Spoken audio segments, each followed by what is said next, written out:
Live Tamil cinema நேயர்களுக்கு வணக்கம். நான் உங்கள் பத்திரிகையாளர் ஆர்.எஸ். கார்த்திக். இந்த வீடியோவில் நம்ம பார்க்க இருக்கிறது இந்த வாரம் திரைக்கு வர இருக்கிற அலங்கு திரைப்படத்தோட விமர்சனம்.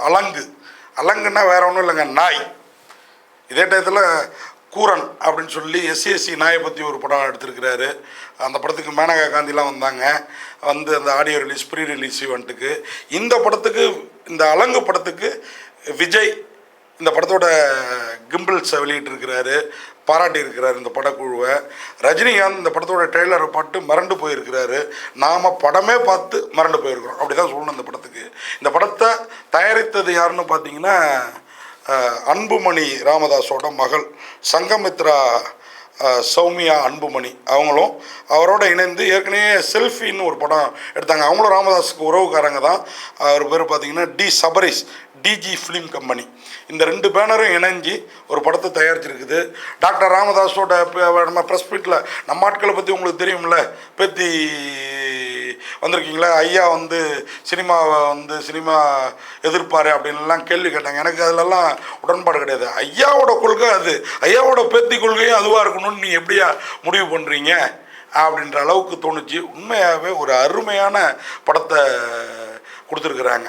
நம்ம ஆட்கள் பார்த்தீங்கன்னா ஒடுக்கப்பட்டவர்களுக்கு ஓங்கி குரல் கொடுத்தா அவங்க உயரவானவன்னா இன்றைக்கி திராவிட மாடல் அப்படி தெரிகிறாங்களோ என்னவோ தெரியல.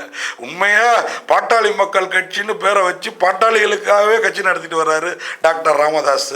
ஆனால் அண்ணே அவரை வந்து பிஜேபியோட இருக்கிறாரு, அதோடு இருக்கிறாருன்னு நீங்கள் சேர்த்து வச்சுக்கிட்டா அவரையே அங்கே போகிறாரு. இதெல்லாம் நம்ம பாலிட்டிக்ஸு, அதை வேறு வீடியோக்களில் பேசுவோம். சௌமியா அன்புமணி இவர்களுடைய மகள் சங்கமித்ரா வேறு லெவலில் ஒரு படத்தை கொடுத்துருக்குறாங்க. எல்லா உயிரையும் நேசிக்கணும், அதுதான் அந்த படத்தோட கதை. உடனே நீங்கள் வந்து அப்போ மாட்டுக்கறி ஆட்டுக்கறிலாம் திங்கக்கூடாதுங்கிறீங்களா அப்படின்னு நீங்கள் இவங்களை அரசியல் ரீதியாக கோத்து விட்டுறக்கூடாது. கேள்வி கூட கேட்டோம், நாம் தான் கேட்டோம் அந்த படத்தோட பத்திரிகையாளர் காட்சி முடிஞ்ச பிறகு. ஆனால் உண்மையாக எல்லா உயிரையும் நேசிக்கணுங்க. நம்ம உணவாக பயன்படுத்துகிற உயிரை கூட அதுக்கு முதல் வரைக்கும் வளர்க்குறது நேசிக்கிறது நாம தானே. அதை வந்து ரொம்ப அழகாக போதிச்சிருக்கிறாங்க. ஒரு நாய் கதை என்னன்னு பார்த்தீங்கன்னா, ஒரு நாய் மலை பிரதேசம், நம்ம கோயம்புத்தூர் பக்கத்தில் மலை மனிதர்கள், அதில் வந்து நம்ம ஹீரோ குணநிதி, அவரும் செல்ஃபியில் ஒரு 2ஆம் ஹீரோவாக இருந்தார், இதில் சோலோ ஹீரோ ஆகிருக்கிறாரு. அவர் அவங்க அம்மாவோட ஒரு தங்கச்சியோடு வசிக்கிறாரு, கூலி வேலைக்கு போகிறாரு காட்டில். ஆனால் அவர் படிச்சுக்கிட்டும் இருக்கார், மற்ற பழங்குடியினர் மாதிரி இல்லாமல் அவர் படிச்சுக்கிட்டும் இருக்கிறாரு. அப்போது என்னென்னா டிப்ளமோ படிக்கிறாரு. ஒரு நாள் போலீஸில் மாட்டுறாரு, காட்டிலாக்காவில் மாட்டுறாரு. அப்போ வந்து படிக்கிறோம் அப்படின்னு, என்னடா படிக்கிறேன், டிப்ளமாவா அப்பப்போ அப்படின்ட்டு இவங்க கூடயே அந்த ஊருக்கு கருப்பண்ணசாமிக்கு படைக்கிறாங்க. கிராண்டாக எடுத்திருக்காங்க அந்த கருப்பண்ணசாமி படையெல்லாம், குறையே சொல்ல முடியாது. மலையே மிரட்டலாக காட்டியிருக்கிறார் இந்த படத்தோட இயக்குனர் எஸ்பி சக்திவேல். வேறு லெவல் இயக்குனர். அவர் ஏற்கனவே ஒரு படம் பண்ணியிருக்கிறாருன்னு நினைக்கிறேன். இந்த படம் வேறு லெவலில் பண்ணியிருக்கிறாரு. இப்போது அந்த அம்மா வந்து குடிச்சு விட்டு இவனுங்க காய்ச்சல சாராயத்தை குடிச்சது இல்லையான்னு போய் குடிக்கிறாங்க. ஆனாலும் நம்ம ஆதிக்க வர்க்கம் என்ன பண்ணோம், அடிமைப்பட்டு கிடந்த வர்க்கத்தை அடித்து பிடுங்க தானே பார்க்கும். அப்படி இருக்குது. இந்த நிலையில் அவங்க கூலி வேலை பார்க்குற இடத்துல ஒரு நாயை வந்து அடித்து ஒரு சாக்கில் கட்டி இதை போய் புதைச்சிருங்கடான்னு இவர்கிட்டையும் ஒரு நண்பர்கள்ட்டையும் அந்த முதலாளி கொடுத்து விட்றாரு. அதை கொண்டு போய் புதைக்கலான்னு எடுத்துகிட்டு போகிறப்போ அங்கே போய் மூட்டையை திறந்து பார்த்தா நாய் உயிரோடு இருக்குது. உயிரோடு இருக்கடா விட்டுடலாம் அப்படின்னா, இல்லை இது கேரள கழிவுகளை பாருங்கள். ஒரு படத்தில் இந்த விஷயம் கேரள கழிவுகள் தமிழ்நாட்டில் கொட்டப்படுகிறது அப்படி மறைபொருளாக ஒரு விஷயத்தை சொல்லிட்டு போகிறது. நம்ம நியூஸ்லாம் அடிக்கடி பார்ப்போம். அங்கேருந்து மருத்துவ கழிவுகளை கொண்டு வந்து இங்கே நம்ம ஊரில் கூட்டிகிட்டு போகிறது. கேரளா பார்டர் இல்லையா கோயம்புத்தூர் மாவட்டம், அதை தின்னுட்டு தாண்டா இதுவாக இருக்குது, விஷம் ஏறிடுச்சுடா அந்த நாயில், இந்த நாய்க்கு நோய் பரவிடுச்சுடா, அதனால் நம்ம மனிதர்களுக்கு ஆபத்து அப்படின்னா அந்த ஓனர் வந்து அடித்து கொள்ள சொல்லியிருப்பாப்புல. நீ இது வந்து நம்ம காட்டு சாப்பாடை சாப்பிட்டா இது நல்ல நாயாக மாறிடும், ஆரோக்கியமாக நான் மாற்றி காட்டுறேன், நான் வளர்க்குறேன்டா. 2 பேருக்குள்ள ஏதோ பண்ணிட்டான்ட்டு அவன் கிளம்புவான். இவர் எடுத்து வந்து ஹீரோ வளர்ப்பார். அந்த நாய் இவர் பின்னாடியே வந்து வீட்டுக்கும் வந்துடும். வந்து இவர் வைக்கிற சாப்பாடு தான் சாப்பிடும். இவர் தங்கச்சி சாப்பாடு வச்சா கூட சாப்பிடாது. இப்படி ஒரு நாய். இந்த நாயோட இந்த நாயை உயிரோடு வச்சுருக்கிறனால அந்த முதலாளி கூட முட்டல் மோதல் ஏற்படுது. நண்பர்கள் கேரளாவுக்கு ரப்பர் தோட்டத்து வேலைக்கு போகிறாங்க. போன இடத்துல பிரச்சனை. அங்கே ஒரு பெரிய டான் இருக்கிறாரு. அவர் அந்த ஏரியாவுக்கு அனாதையாக வந்து பெரிய டான் ஆனவர், ஒரு பெண்ணை கல்யாணம் பண்ணிக்கிட்டு அவங்களுக்கு ஒரு குழந்தை இல்லாமல் இருந்து ரொம்ப வருஷம் கழிச்சு பிறகுது. அந்த குழந்தை எது ஆசைப்பட்டாலும் செய்கிறாரு. அந்த பொண்ணோட பர்த்டே அன்னைக்கு அந்த பொண்ணை நாய் கடிச்சிருது. இப்போது கதை எப்படிலாம் யோசிக்கிறாங்க பாருங்கள். இப்போது ஊரில் இருக்க அந்த பொண்ணு எங்கே நாயாக மாறிட போகிறா அப்படின்ட்டு ஒரு பயம் வருது அங்கே இருக்கிற இன்னொரு பேஷண்ட்டை பார்த்து. கொஞ்ச நாளைக்கு காதில் நாயோட சவுண்டு படாமல் பார்த்துக்குங்கிறாப்புல டாக்டரு.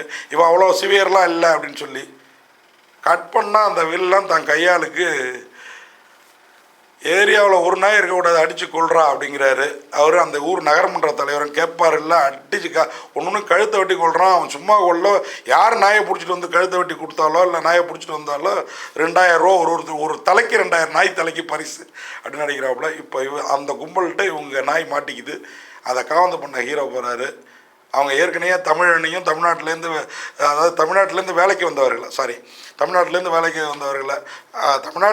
வந்தவர்களை வேலைக்கு இருக்கிற மலையாளிஸை கூட அவங்கள நாயாக தான் மதிக்கிறானுங்க. நாயாக மதிக்கிறவங்க வந்து கேட்டால் நாயை கொடுத்துருவானு அந்த அடியால் ஆரம்பிக்குது அங்கே பிரச்சனை. அங்கே வெட்டு குத்து ஊருக்கு ஓடி வராங்க. ஊருக்கு ஓடி வந்தவங்க அவங்க கையில் சிக்கினாங்களா, என்ன நடந்துச்சு, நாய் உயிரோடு காப்பாற்றப்பட்டதா, என்னாச்சு, நாயை மதிக்காதவன் மனுஷனை எப்படி மதிக்கிறான், நாயை கொள்றவன் வேலையாட்களும் நாயாக தானே நினைக்கிறான் அவன். இப்படி இந்த கதையோட கிளைமாக்ஸ் வேறு லெவலில் இருக்குது. சின்னதாக சில ஓட்டைகள் இருக்குது, அதெல்லாம் நம்ம சொல்கிறதுக்கு இல்லை.